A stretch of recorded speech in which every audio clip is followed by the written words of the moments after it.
বিড়ালের মতো 5-8টা লক্ষ বছর বাঁচার দরকার আছে বলে? যারা মানুষের পা চাটে এরা বেশি দিন থাকতে পারে না, পা চাটতেই থাকে, পা চাটতে চাটতে যতদিন।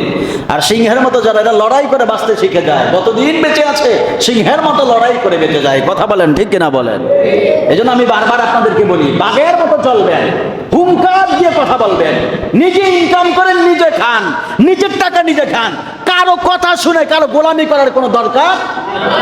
আপনি জমিনে কাজ করেন, আপনার টাকা দিয়ে আপনি চলবেন, কে আপনার সামনে লাল চক্ষু দিয়ে কথা বলবে সেটা পরোয়া করবেন না। বাঘের মতো চলবেন, নিজে কামাইতেছেন নিজে খাবেন, কেউ লাল চক্ষু দেখাইলে প্রত্যেক লাল চক্ষু খুলে ফেলবেন, তারপরে কারো সামনে মাথা নত করা। এই জন্য বারবার আপনাদেরকে আমি এই সাহসটা দিয়ে, বাঘের মতো চলবেন।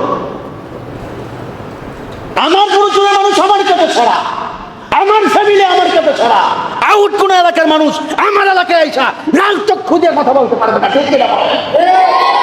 আমার কথা মতো আমি চলবো, আমার এলাকা এটা, আমার বাড়ি এটা, আমার সন্তানে আমি আমার বাঘের মতো চলবো। আমার সন্তানকে কেউ আইসা লাল চক্ষু দিয়ে ধমক দিয়ে কথা বলবে, সেটা মেনে নেওয়া যাবে? ব্যাস। কারণ আপনি যখন দেখবেন একজনকে আপনি তুলু তুলু করে মাথায় তুলে রাখবেন, ওই লোকটা কি ভাববে? আপনি কিন্তু সম্মান করতেছেন। কি করতেছেন? সম্মান। যখন আপনি মহব্বতে সম্মান করতেছেন, কিন্তু ওই লোক কি ভাববে? ওই লোক ভাববে মেবি আমাকে ভয় পায়, এই জন্যই আমার সম্মান করে। ঠিক না ভাই? ঠিক নেই? এটাই কিন্তু হয়। আপনি কাউকে সম্মান করবেন, সে ভাববে কি, মনে হয় আমার ভয় পায়, এই জন্যই আমার সম্মান করে। অথচ আপনি ভালোবাসার কারণে বা ভদ্রতার কারণে, আদবের কারণে সম্মান করতেছেন, কিন্তু এই সম্মানকে কি ভাবে?